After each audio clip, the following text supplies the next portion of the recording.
Hello, hello, hello. Welcome to another episode of the GSMC Wrestling Laureate Podcast brought to you by the GSMC Sports Network.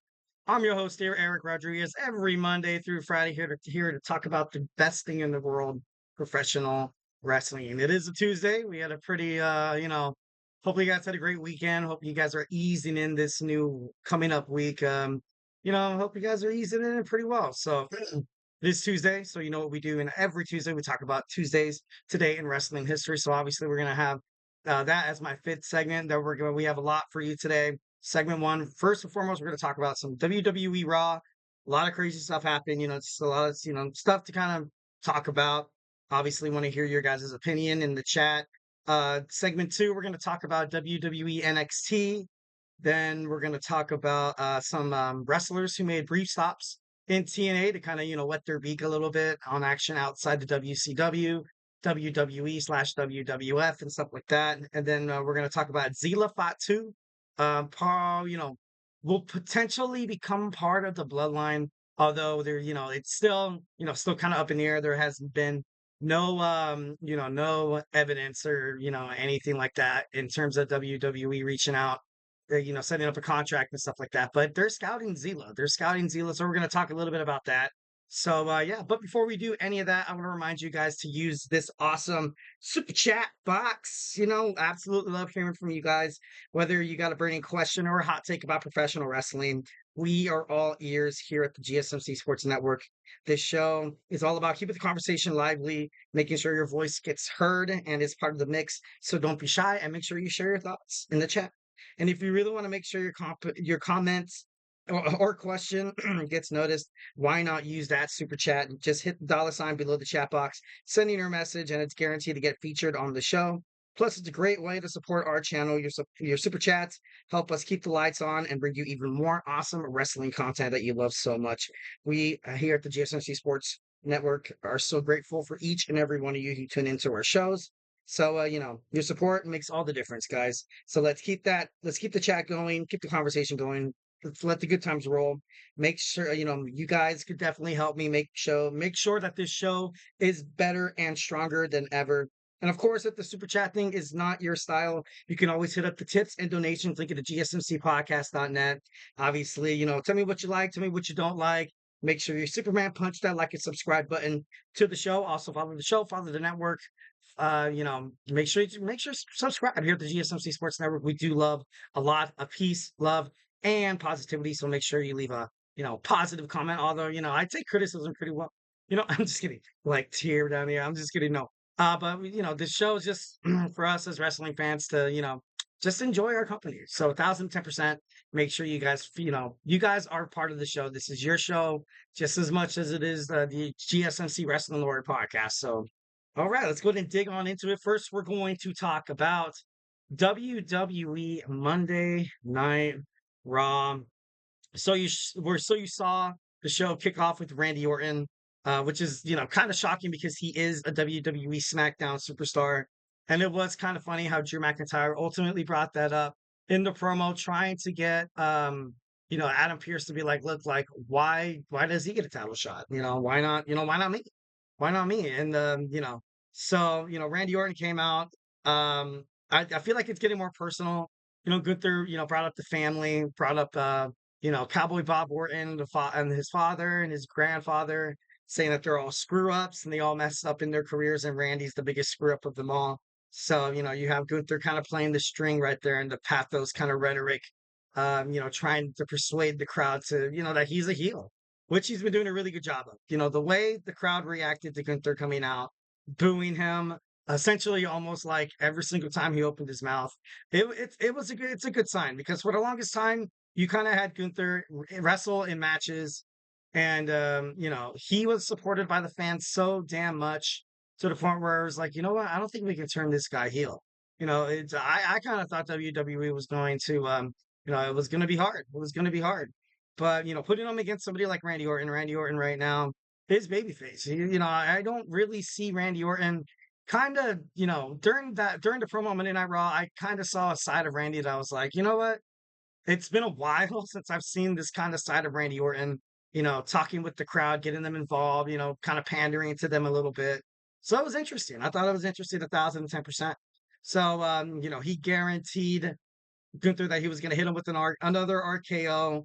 And I don't know. It was just, all overall great promo. I thought it was a, good promo to put Gunther on, as a complete heel, saying that Randy Orton will never ever RKO me again. And then, kind of building up more momentum heading toward Bash at Berlin, which is less than 2 weeks away.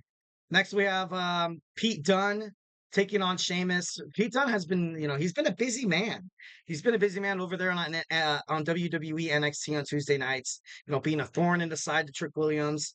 And now, he's fighting tonight in a triple threat match with Wesley and Joe Hendry for that number one contendership to take on NXT World Champion Ethan Page at the upcoming PLE No Mercy. So should be interesting. But he did lose tonight.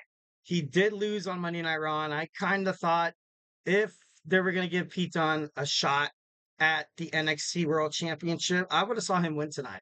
Build up some momentum to kind of keep that maybe in the back of everyone's mind. Who's watching NXT? Obviously, I have it recorded. It's live right now on the USA Network. Can't wait to watch it. So I don't know. But then there is that also unpredictability that okay, a lot of people now think that Pete Dunne, there's no way he's gonna win. But he's, feuding with Trick Williams right now, and I'm pretty sure they're gonna have a match themselves at No Mercy. And then you have Wesley as well. Wesley, turned his back against the Rascals, talked crap about them, TNA, saying that you're basically using WWE for publicity because you're on a bad wrestling promotion, which isn't true, obviously. But just to kind of play on to that.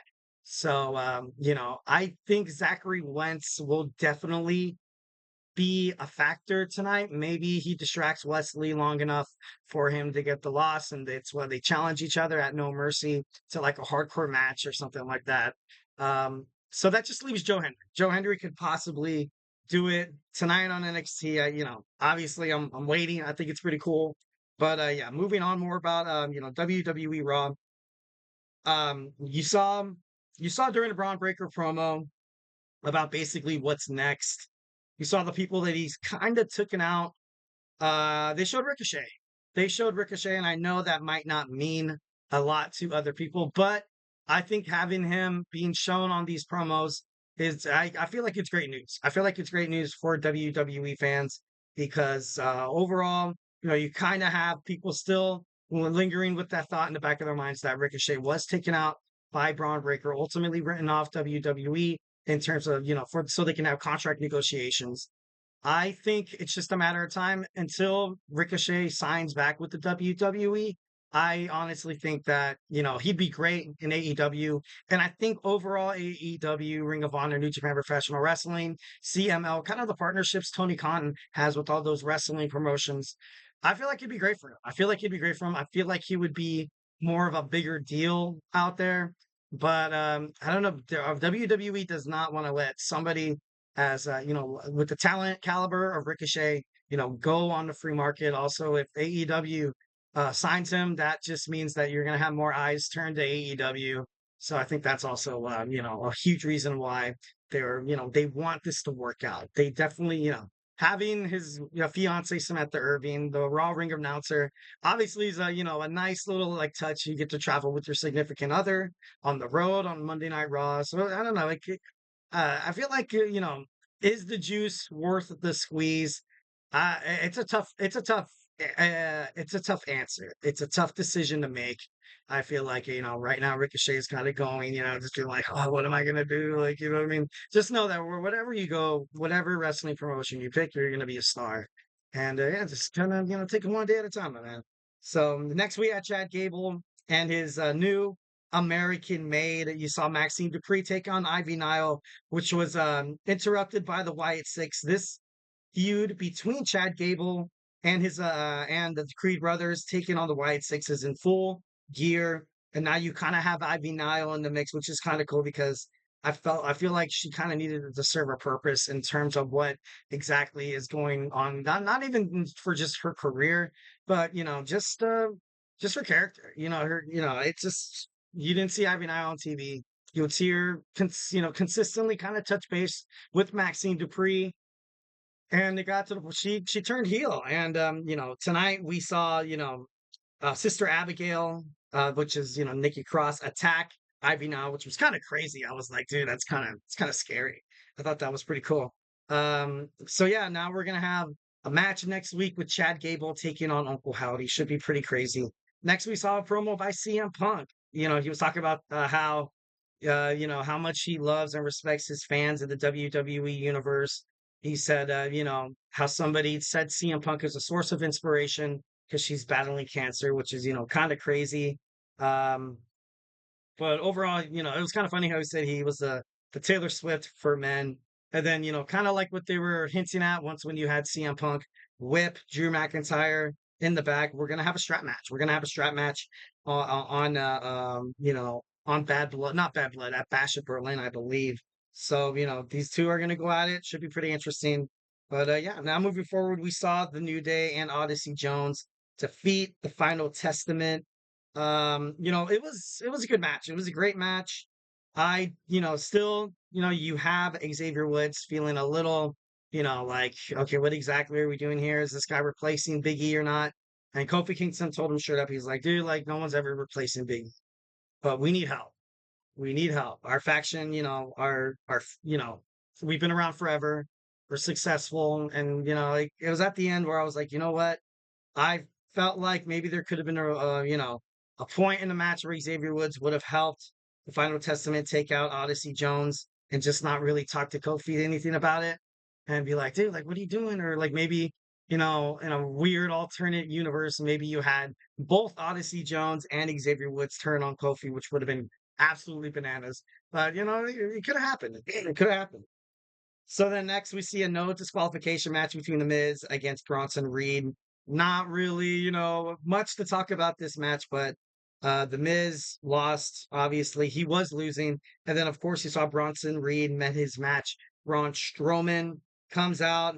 And so I was a little skeptical about this from. I saw Braun Strowman come out. I was like, oh, dang, like, what's going to happen? This is crazy. But overall, I feel like it was a pretty good promo. So next we have Damian Priest taking on Dominic Mysterio. At the end of this, you saw basically just a way to get Damian Priest alone. You saw the Judgment Day absolutely destroy Priest and Rhea Ripley were laid, beaten and battered in the middle of the ring. Standing tall was this new Judgment Day.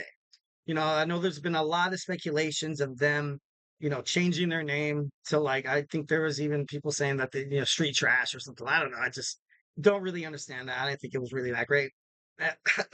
Next, we had the Women's Tag Team Championship match. The Unholy Union defeated Starks and Baszler, and then also a Damage Control, which was, I felt like it was a great decision. I ultimately feel like you kind of have this unholy union building up so much momentum as the women's tag team champions. Next, we have Randy Orton taking on Ludwig Kaiser. He beat and defeated Ludwig Kaiser right in front of Gunther's face. So that's a nice little, momentum builder heading toward WWE Bash at Berlin. And just kind of last thing I want to talk about, we are having an Intercontinental Championship tournament to determine Braun Breaker's opponents I think at Bash of Berlin. I think that was kind of what he was talking about, where he's like, people they're they have to resort to getting the best there is to see if whoever can fight me.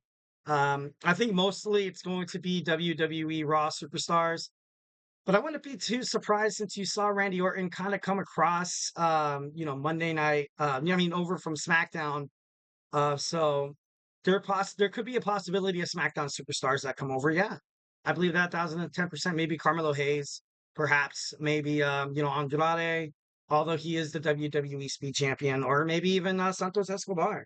So definitely a lot of possibilities going on with that Intercontinental Championship. Maybe the return of Ricochet, but I don't know. It's going to be great. I feel like overall it's going to be awesome. All right, guys. So, hey, do not go anywhere. We're going to talk about some NXT that's happening right now. Kind of have it recorded, so I can't wait to watch it. So let's go ahead and jump on and into it. Jump on into it. Sorry, as soon as we come back. So, hey, do not go anywhere.